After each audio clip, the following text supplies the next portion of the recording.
Imagine standing in the heart of ancient Rome, a city buzzing with whispers of power, betrayal, and ambition. The sun is rising on the 15th of March, 44 BCE, the infamous Ides of March, a day that would change the course of history forever.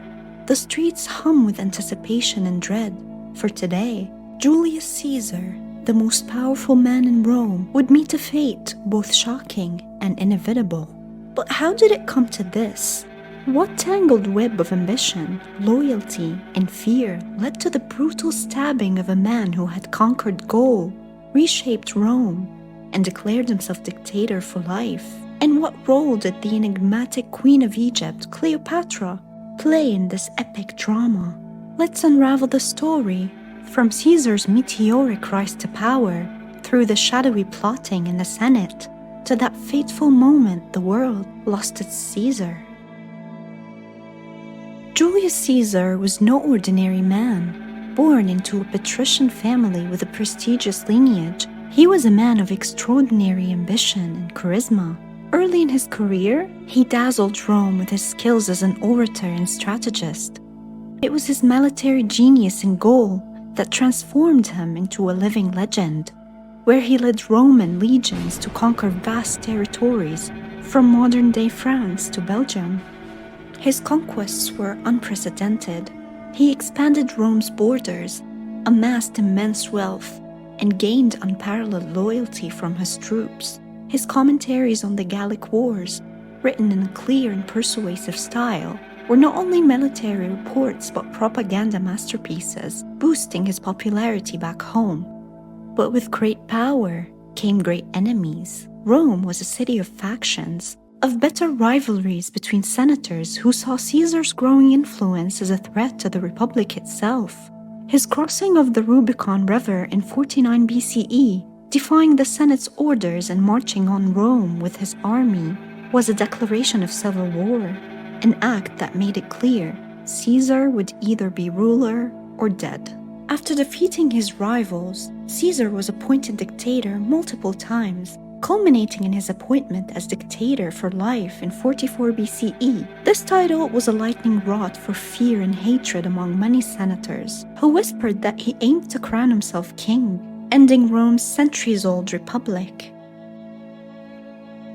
To understand Caesar's story, you cannot ignore Cleopatra VII, the last active ruler of the Ptolemaic kingdom of Egypt, a woman of extraordinary intelligence, political savvy, and charm. Cleopatra was no mere queen. She was a player on the grandest stage of Mediterranean power. Cleopatra's alliance with Caesar began in 48 BCE, during the Roman Civil War.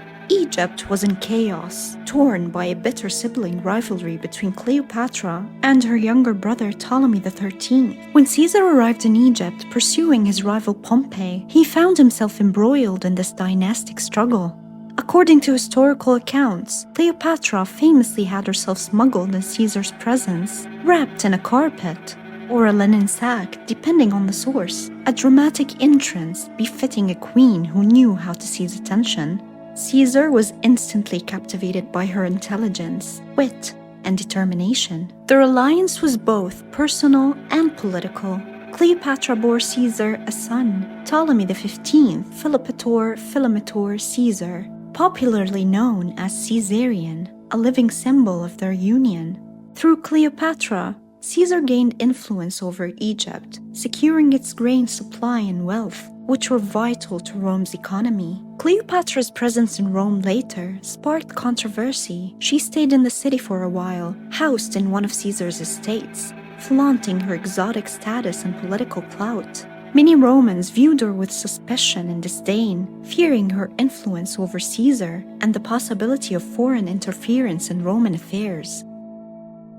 Back in Rome, Caesar's extraordinary power was increasingly alarming the senators. The Republic, built on a delicate balance of power among magistrates and assemblies, seemed to be unraveling. Senators who had once supported Caesar now feared that the Republic would be replaced by monarchy, a tyranny. Among the most vocal opponents was Marcus Brutus, a senator known for his stoic philosophy and moral integrity. Though Caesar had spared Brutus's life during previous conflicts, and even showed him favor. Brutus and others believed the only way to save Rome was to remove Caesar permanently. Another key conspirator was Gaius Cassius Longinus, a shrewd and ambitious man who harbored deep resentment towards Caesar. Together, they gathered a secret coalition of senators, including Decimus Brutus, Casca, Trebonius, and dozens of others, at one point numbering around 60 men. They met in secret, crafting plans to assassinate Caesar during the Senate session on the Ides of March. Their goal was brutal, but clear: to restore the Republic by killing the man who threatened it. In the days leading up to March 15, strange warnings and omens filled Rome. The soothsayers cautioned Caesar to beware the Ides of March. His wife, Calpurnia, had nightmares filled with blood and destruction, and begged him to stay home. Caesar was torn. Publicly, he dismissed the warnings as superstition. Privately, some sources suggest he hesitated, yet the weight of destiny seemed to press upon him as he donned his flowing toga and made his way to the Senate on that chilly morning. The Senate house itself, the Curia of Pompeii, was a grand but cramped hall attached to the theater built by Pompey the Great, Caesar's former rival. It was there on that marble floor that Caesar would meet his end. The conspirators were already assembled, hiding deep tension. As Caesar entered, the Senate fell silent. Some accounts describe how Caesar was initially distracted by a request for a favor from one of the conspirators, Publius Servilius Casca. Casca was the first to strike, grabbing Caesar's toga and plunging a dagger into his neck. Chaos erupted instantly. Caesar tried to defend himself, but more and more senators closed in, each plunging their daggers into his flesh. The brutal scene unfolded with shocking speed.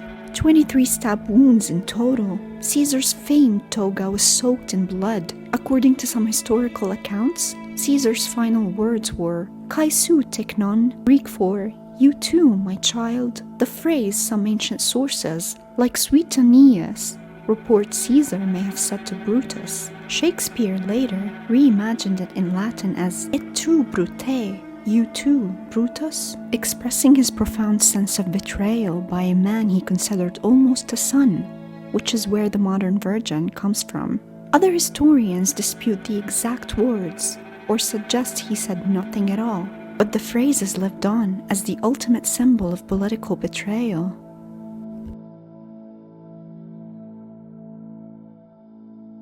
Caesar collapsed at the base of Pompey's statue, dying in the Senate chamber where he had once held supreme power. The conspirators believed that their deed would restore freedom, but they underestimated the power of Caesar's legacy and the people's love for him. Rome erupted in shock and confusion. Mark Antony, Caesar's loyal friend and trusted general, masterfully turned the tide. In his famous funeral speech, Antony cleverly inflamed public sentiment against the conspirators by reading Caesar's will and revealing his generous gifts to the Roman people. The city descended into chaos and civil war. The assassins, branded as traitors, were hunted down and defeated. In the years that followed, Caesar's adopted heir, Octavian, later Augustus, rose to power, ending the Republic and beginning the Roman Empire.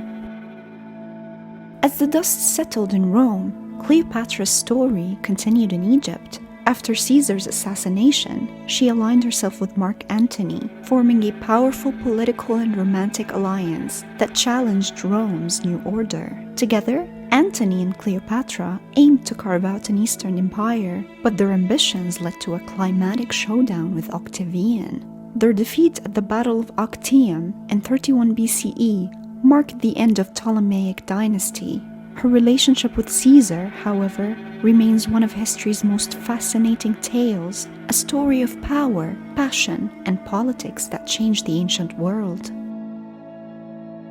The assassination of Julius Caesar wasn't just an event of ancient history.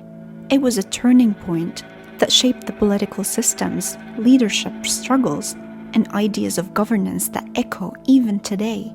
It asks us questions about power and loyalty, ambition and betrayal, in the fragility of democracy. How far should one man's ambition go? When does protecting the state justify murder? And what of the personal, the friends turned enemies, the lovers, the sons born in shadows of empire? So what really happened on the Ides of March? A man who was a soldier, a conqueror, a ruler, was brought down by men fearing the end of the Republic. A queen from a faraway land captivated a powerful ruler and altered history. A city watched, stunned, as the old order died in a hail of daggers. The assassination was not merely a murder. It was the death of an era, the violent birth of an empire. As you think about Caesar's story, remember it's more than a tale of blood and power. It's a mirror reflecting our own struggles with leadership, ambition, and the price we pay for both. Watch the next video to learn more, and let us know in the comments below which historical figure you'd like us to unravel next.